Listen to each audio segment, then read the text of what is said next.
ভিডিওটা অনেক দিনকারই ছিল। যাচ্ছিলাম বহরমপুর, একটা নেমন্তন্ন ছিল। আমাদের বাড়ি থেকে কিছুটা গিয়েই এই সুন্দর রাস্তাটা পড়ে।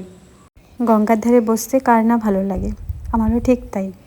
আর এই কারণেই বহরমপুরটা আমার এত ভালো লাগে। খাওয়া দাওয়া সেরে ওখানে গিয়ে একটু ভিডিও ছবি তুললাম। 4টে থেকে লঞ্চের টাইম শুরু হয়, তো 4টের পর ওখানে আমরা চলে গেছিলাম। 99-ই 1 ঘন্টা। একটা জলের বোতল ফ্রি, আর এমনি টুকিটাকি শুকনো খাবার আছে, চিপস কুরকুরে এসব পাওয়া যায়, চকলেট। ছোট ছোট সেলিব্রেশনও করার জন্য বেশ ভালো একটা জায়গা। ওখানে জন্মদিন, বিবাহবার্ষিকী এসব সেলিব্রেশন করার জন্য সুন্দর একটা জায়গা। সূর্যাস্তের সময় আর গঙ্গার ধার, কি অপূর্ব তাই না? সেদিনও কারো একটা সেলিব্রেশন ছিল। ওদের নাচ দেখে মেয়ে এত আনন্দ পাচ্ছিল, প্রথমে চুপ করেই বসেছিল।